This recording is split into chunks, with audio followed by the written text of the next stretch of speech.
الحمد للہ رب العالمین والعاقبۃ للمتقین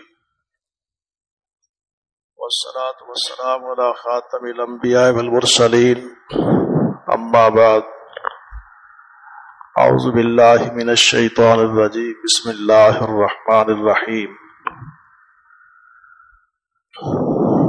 قل یا عبادی الذین اسرفوا علی انفسهم لا تقنطوا من رحمت اللہ ان اللہ یغفر الذنوب جميعا انہ هو الغفور الرحیم۔ میرے واجب الاحترام بھائیوں اور بزرگوں، یہ رمضان المبارک کا مہینہ ہے اور رمضان کا لفظ جو ہے یہ رمض سے ہے، جس کا معنی تپش اور حرارت ہے۔ وسمیت رمضان و رمضان لأنہا ترمز الذنوب، جیسے سخت قسم کی گرمی ہوتی ہے اور اس سخت قسم کی گرمی کی وجہ سے درختوں کے پتے گر جاتے ہیں، جھڑ جاتے ہیں، تو اسی طرح رمضان کے مہینے کی وجہ سے اللہ تبارک و تعالی اپنے بندوں کے گناہوں کو معاف کرتا ہے، اور گناہ اس طرح جھڑ جاتے جس طرح درختوں کے پتے جھڑتے ہیں۔ اسی معنی میں رسول کریم علیہ الصلوۃ والسلام نے ارشاد فرمایا ہے کہ جس بندے نے رمضان کے مہینے کو پایا اور اپنے گناہوں کی مغفرت کی کوئی صورت اور سبیل نہ پیدا کر سکا، تو فرمایا کہ اس کے لیے جہنم کی آگ اللہ کی رحمت سے دوری ہے۔ منبر پہ آپ نے قدم رکھا، آمین کہا، پھر دوسرے سٹیپ کے اوپر آپ نے قدم رکھا تو آمین کہا، پھر تیسرے پہ رکھا تو آپ نے آمین کہا۔ صحابہ کے استفسار پر نبی علیہ السلام نے بتایا کہ جبریل امین میرے پاس تشریف لائے اور 3 باتیں میرے سامنے رکھی اور ہر بات کے اوپر آمین کہنے کو کہا گیا۔ آپ اندازہ کریں کہ جبریل امین آسمان سے اللہ کی اجازت سے 3 باتیں لے کر آیا اور نبی علیہ السلام سے ہر بات کے اوپر آمین آمین آمین کہلوایا گیا۔ اور آمین کا معنی کہ استجب، اللہ تو قبول کر لے۔ اور ویسے بھی آمین کی بڑی فضیلت ہے۔ نبی علیہ السلام فرماتے ہیں کہ جب لوگ آمین کہتے ہیں اللہ کے فرشتے بھی آمین کہتے ہیں۔ وَمَنْ وَافَقَ تَأْمِينُهُ تَأْمِينَ الْمَلَائِكَةِ غُفِرَ لَهُ مَا تَقَدَّمَ مِنْ ذَنبِهِ۔ فرمایا کہ جب ان دونوں کی آمین مل جاتی ہے تو اللہ تبارک و تعالی سابقہ گناہوں کو معاف کر دیتے ہیں۔ اور جس بات پہ رسول کریم علیہ السلام آمین کہیں اور جبریل امین آپ کے سامنے کہیں کہ اللہ کے رسول علیہ السلام آپ ان باتوں کے اوپر آمین کہیں، آپ سمجھ لیجئے کہ اس کی کتنی بڑی اہمیت ہے۔ ایک سٹیپ پہ قدم رکھا آمین، پھر دوسری پہ، پھر تیسری پہ۔ وہ 3 باتیں کیا تھی؟ فرمایا کہ جس بندے نے رمضان المبارک کا مہینہ پایا اور اپنے گناہ نہیں بخشوا سکا۔ کیا مطلب؟ یعنی مغفرت، توبہ حاصل نہیں کر سکا، اس کے لیے اللہ کی رحمت سے دوری ہے۔ اور جس بندے نے اپنے ماں باپ کو زندہ پایا اور ان کی خدمت کر کے جنت کو حاصل نہیں کر سکا، اس کے لیے بھی جہنم کا ایندھن ہے۔ اور جس بندے کے سامنے رسول اللہ صلی اللہ علیہ وسلم کا ذکر خیر ہو اور آپ کے اوپر درود نہ پڑے، اس کے لیے بھی جہنم کی آگ ہے۔ تو رمضان مغفرت کا مہینہ ہے، توبہ کا مہینہ ہے، اور مغفرت کا معنی ہوتا ہے درخواست پیش کرنا، جیسے ہم کسی کے سامنے اپنی درخواست رکھتے ہیں، اور توبہ عمل کا نام ہے، یعنی توبہ کا معنی گناہوں سے رجوع کرنا نیکیوں کی طرف، نافرمانیوں سے فرما برداری کی طرف، یہ ہے توبہ کا معنی، رجوع کرنا۔ اور خالص قسم کی توبہ ہونی چاہیے جس کے اندر ندامت کے آنسو جو ہیں وہ شامل ہونے چاہیے۔ نبی علیہ الصلوۃ والسلام کی حدیث ہے، آپ نے فرمایا کہ اگر کسی بندے نے اتنے گناہ کیے کہ اس کے گناہ انان السماء، آسمان کے کناروں کو چھونے لگے، اتنے گناہ کیے، اور ایک حدیث میں آتا ہے بقراب الارض، مٹی کے ذرات کے برابر اس کے گناہ ہیں، یہ تو ہو گئے گناہ۔ اب فرمایا کہ یہ شخص ثم ندمتم، ندامت اور شرمساری کے ساتھ اللہ کے سامنے حاضری دیتا ہے، ندامت سے پسینے پسینے ہو چکا ہے، آنسوں سے آنکھیں تر بتر ہیں، اور اللہ کے سامنے آ کے معافی مانگتا ہے، اپنے سابقہ گناہوں کو چھوڑنے کا اللہ سے عہد کرتا ہے، اور اگر اس کا اور اللہ کی مخلوق کا معاملہ ہے تو ان سے بھی دنیا کے اندر معافی تلافی کر لیتا ہے، تو اللہ سبحانہ و تعالیٰ کہتا ہے کہ میں ریت کے ذرات کے برابر مغفرت لے کر آؤں گا اور تیرے سارے کے سارے گناہوں کو میں معاف کر دوں گا۔ انما التوبۃ ندم، انما کلمہ حسر ہے جس کا معنی ہے کہ توبہ صرف اور صرف ندامت کا ہی نام ہے۔ اب دیکھیے کوئی بچہ غلطی کرتا ہے، اچانک باپ سامنے آ جائے، کوئی بچہ غلطی کرتا ہے، اچانک ٹیچر، استاذ، معلم سامنے آ جائے، پسینے چھوٹ جاتے ہیں۔ تو اسی طریقے کے ساتھ اللہ حکم الحاکمین کے سامنے جب انسان اپنی درخواست پیش کرے، درخواست پیش کرنے کا نام استغفار ہے، اور آنکھوں سے آنسو کا بہنا یہ عمل ہے، زبان سے معافی مانگنا عمل ہے، گناہوں کو چھوڑنا عمل ہے، تو یہ چیزیں جب اس کے اندر آئیں گی اللہ تبارک و تعالیٰ اس کے گناہوں کو معاف کر دے گا۔ گناہ ہر بندے کے اندر یہ مادہ، یہ تحریک موجود ہے، لیکن خوش قسمت قسم کے لوگ وہ ہیں کہ جو بار بار اللہ تبارک و تعالیٰ کے سامنے گڑ گڑا کے توبہ کر لیتے ہیں، اور صحیح معنی میں جب توبہ ہوتی ہے تو قرآن پاک کے اندر اللہ نے فرمایا الا من تاب وآمن وعمل عملا صالحا فاولئک یبدل اللہ سیئات حسنات وکان اللہ غفورا رحیما۔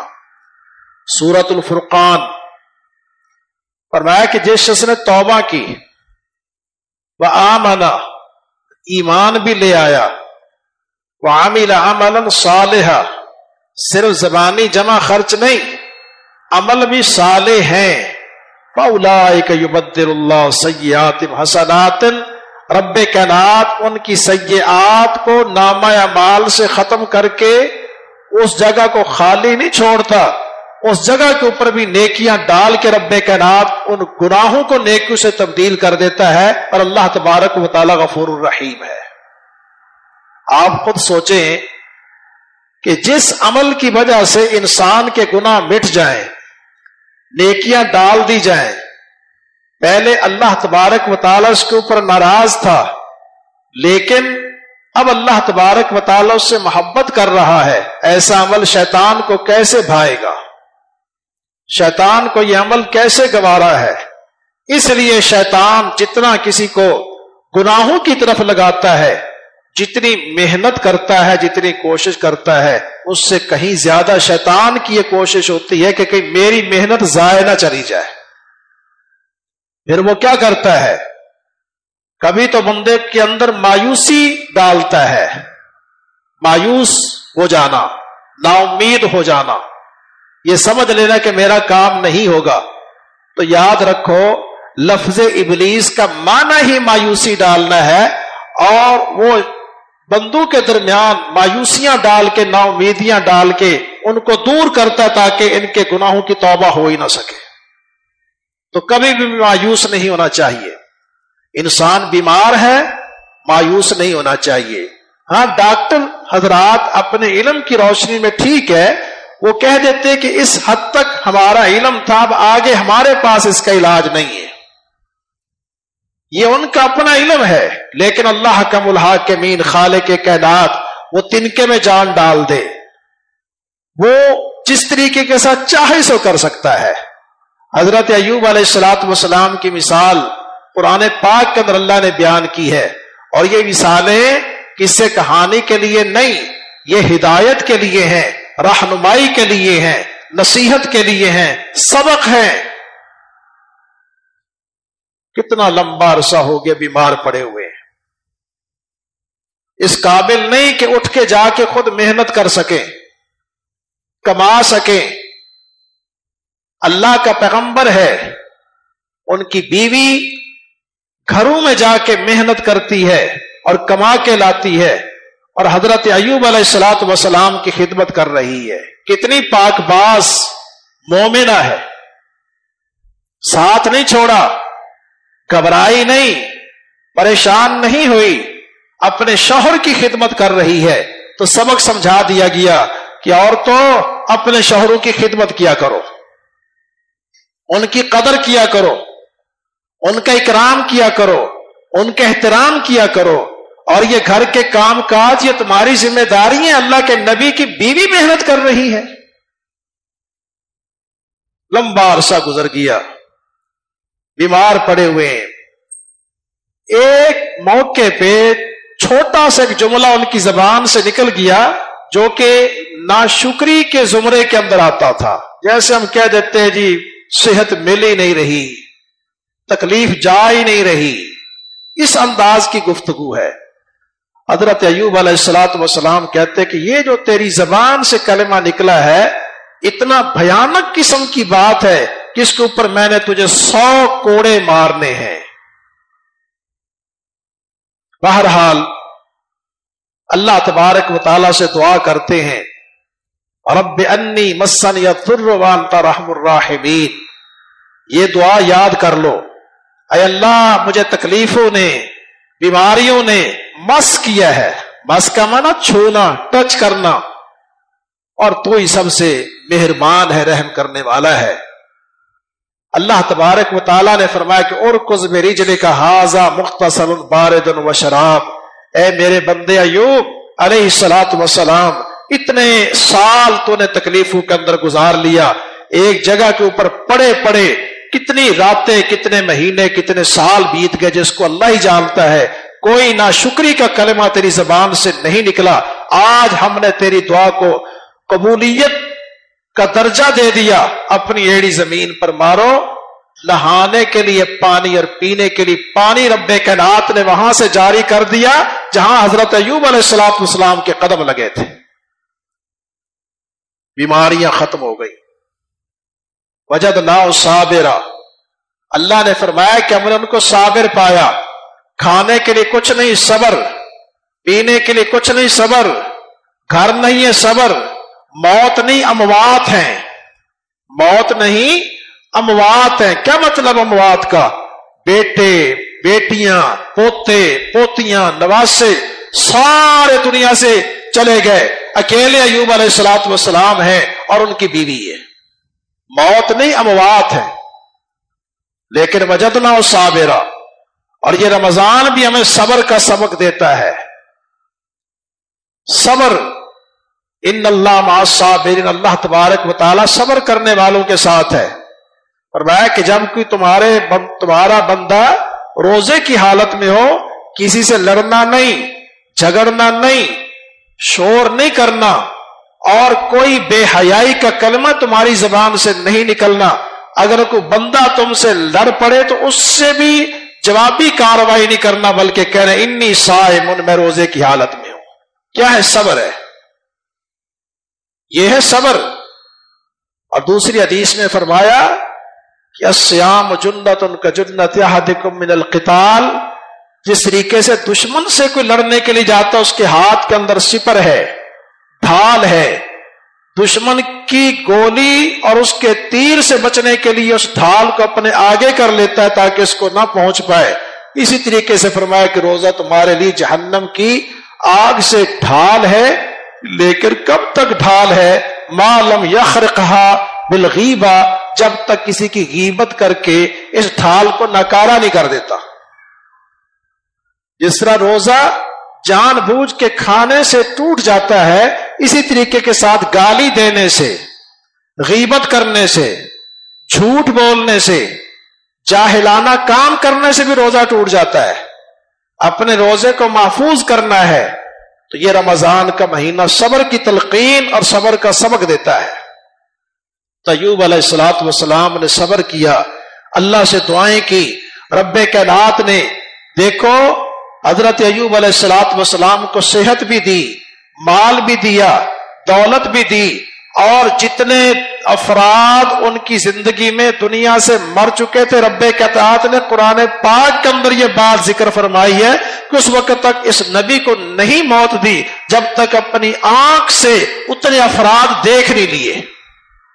نیک افراد جتنے زیادہ ہوں گے اتنا اللہ تبارک و تعالیٰ کا فضل و کرم ہوگا، اور برا اگر ایک بھی ہوگا، وہ قارون وہ فرعون وہ کسی کام کا نہیں ہے۔ اللہ ہم سب کو صالح بنائے، مومن بنائے، مسلم بنائے۔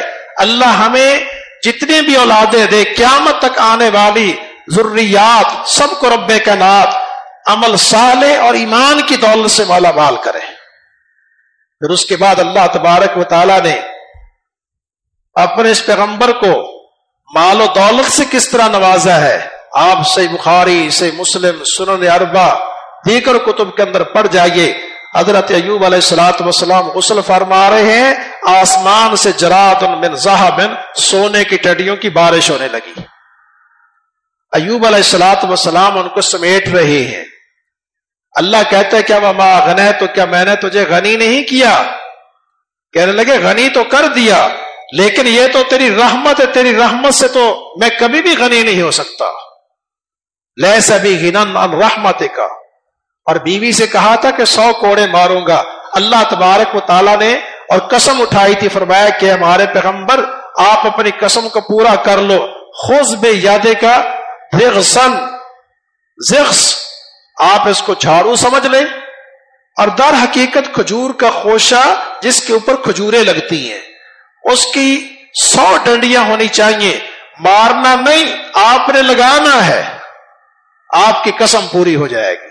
سمجھا دیا کہ مارنا نہیں، ظلم نہیں کرنا، زیادتی نہیں کرنی، وہ بھی اللہ کی مخلوق ہے، صنف نازک ہے، تم سے کمزور ہے، لیکن قسم کو پورا کرنے کے لیے تم نے ان کے جسم کے ساتھ ٹچ کر دینا ہے، ہم نے تمہاری قسم کو پورا کر دینا ہے۔ تو صبر، دعائیں، اور بات کیا تھی کہ مایوس نہیں ہونا، بستر مرگ پر ہے مایوس نہیں ہونا، یہ مایوسیاں شیطان کا کام ہے۔ حضرت یعقوب علیہ السلام کا بیٹا گم ہو گیا، کتنا لمبا عرصہ گزرا ہے، لیکن آخر وقت تک مایوسی نام کی کوئی چیز ہی نہیں ہے۔ کنویں میں گیا، مصر میں پہنچا، جیل میں گیا، جیل سے رہا ہوا، ملک مصر کی باغ ڈور ہاتھ میں لیے بیٹھا ہے، باپ کو پتہ ہی نہیں ہے۔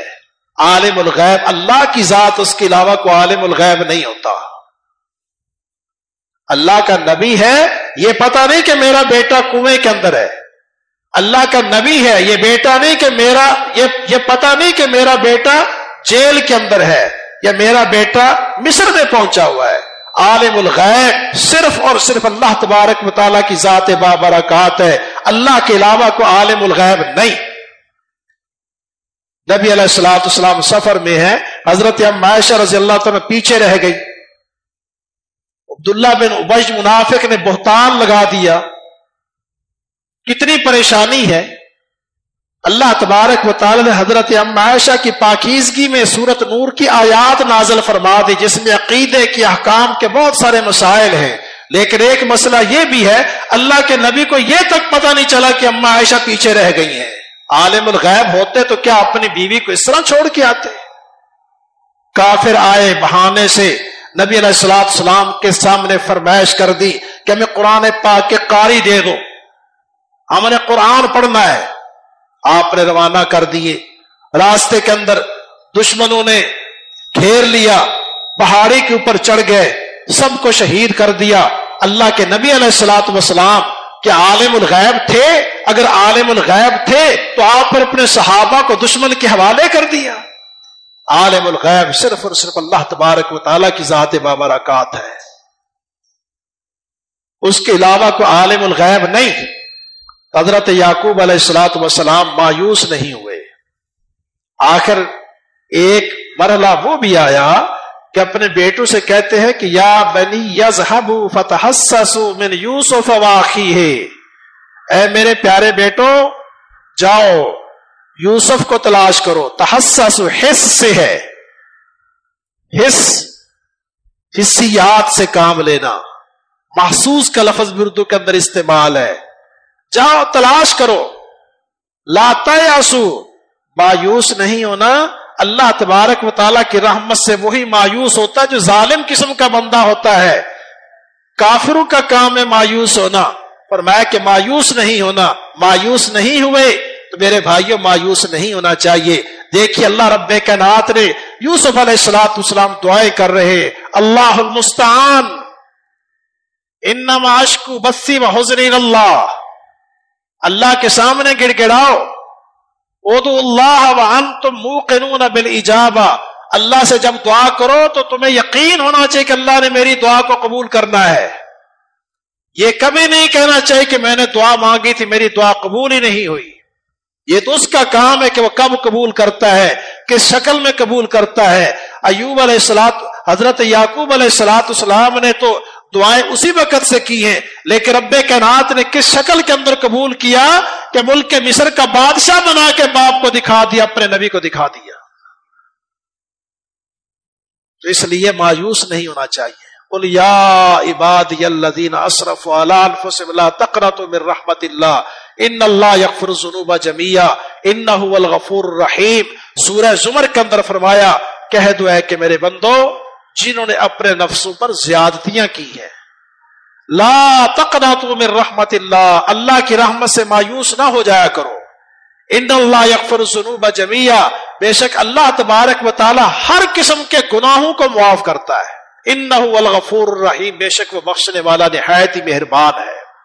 تو شیطان کا کام ہے مایوس کرنا کہ میرے اتنے گناہ ہو گئے، کہاں سے توبہ ہوگی، کیسے توبہ ہو گئی، میرے لیے تو کوئی تصور ہی نہیں توبہ کا.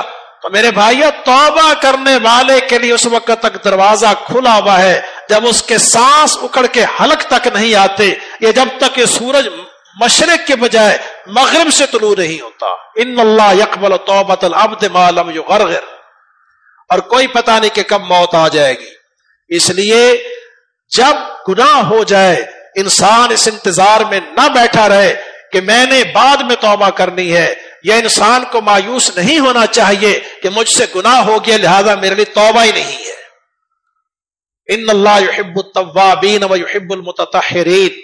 اللہ تبارک و تعالی کثرت سے بار بار توبہ کرنے والوں کی توبہ کو قبول کرتا ہے، اور پاک صاف رہنے والوں کو اللہ تبارک و تعالی یہ مقام دیتا کہ یحب، ان سے محبت کرتا، اللہ کے محبوب بن جاتے ہیں. نبی علیہ الصلوۃ والسلام کی ایک حدیث مبارکہ ہے، آپ فرماتے ہیں کہ کوئی بندہ اپنی سواری پہ سامان لاد کے سفر پہ ہے، بڑے لمبے میدانوں کے اندر، جنگلات کے اندر، کھنڈرات، پہاڑی علاقے، ریگستان، ساری دنیا سے کٹ چکا ہے. راستے کے اندر کسی درخت کے نیچے تھوڑی دیر کے لیے بیٹھتا ہے کہ میں یہاں پہ ذرا آرام کر لوں، سستا لوں. بیٹھا، آنکھ لگ گئی، اس کی سواری چلی گئی، اس سواری پر کھانے پینے کا سامان بھی ہے اور اس سواری کے بغیر وہاں سے نکلنے کا کوئی راستہ بھی نہیں ہے، تو ایسی شکل کے اندر اپنی کوشش کے بعد وہ شخص اسی درخت کے نیچے آ کے بیٹھ جاتا ہے کہ اب تو موت ہے میرے لیے، کوئی راستہ ہی نہیں اس جنگل سے نکلنے کا، اس ریگستان سے نکلنے کا، ان وادیوں سے نکلنے کا۔ تو ایسی شکل کے اندر پھر بیٹھا، موت نظر آ رہی ہے، موت۔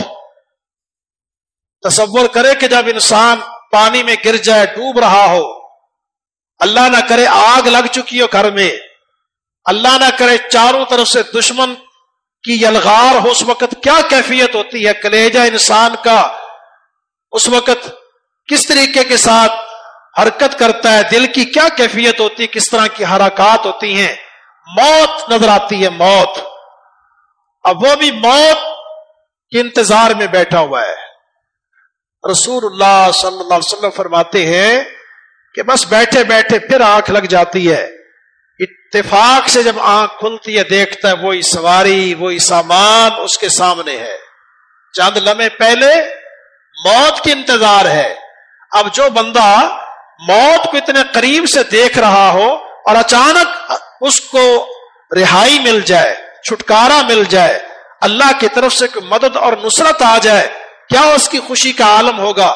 تو ایسے حالات کے اندر فرمایا کہ وہ بندہ خوشی کی وجہ سے کہنا تو یہ چاہتا ہے کہ انت ربی، اللہ تو میرا مشکل کشا ہے، تو نے میرا ہاتھ پکڑ لیا، میرا دستگیر ہے، آج تو نے ایسے مشکل وقت کے اندر مجھے دوبارہ سے زندگی دے دی، لیکن خوشی اتنی ہے کہ ضبط نہیں، کنٹرول نہیں، کہہ یہ دیتا کہ انت عبدی وانا ربک، تو میرا بندہ ہے، میں تیرا رب، یعنی خوشی کی وجہ سے۔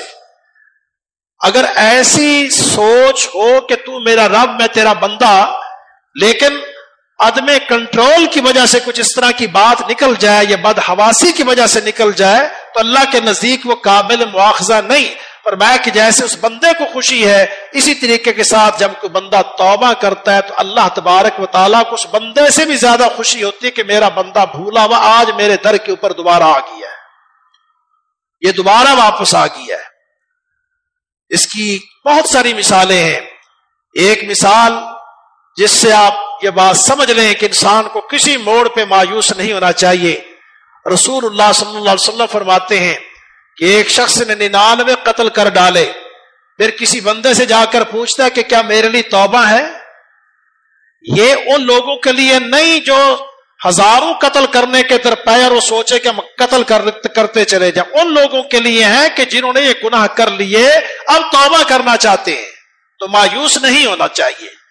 کہنے والے نے کہہ دیا کہ تو نے تو 99 قتل کر دیے، تیرے لیے کہاں سے توبہ؟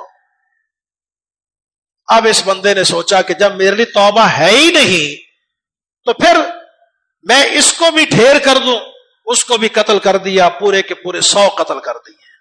اندازہ کرو، لیکن یہ بات ذہن میں رکھو کہ اللہ تبارک و تعالیٰ نے بندے کے اندر ایک مادہ رکھا جس کو نفس لوامہ کہتے ہیں۔ لوامہ کا معنی ملامت کرنے والا۔ یہ اشارے، یہ الہام، یہ سگنل اللہ کی طرف سے ہوتے ہیں کہ بندے کا دل ملامت کرتا ہے کہ تو نے یہ زیادتی کر لی، لیکن شیطان اس موقع پہ چکر دینے کی کوشش کرتا ہے۔ وہ بندہ خوش نصیب ہے جب دل نے ملامت کی، اس نے توبہ کر لی۔ کسی کو تھپڑ مار دیا، اس وقت تو بڑی فرعونیت تھی، لیکن بعد میں احساس ہوا کہ تو نے کیا کر دیا۔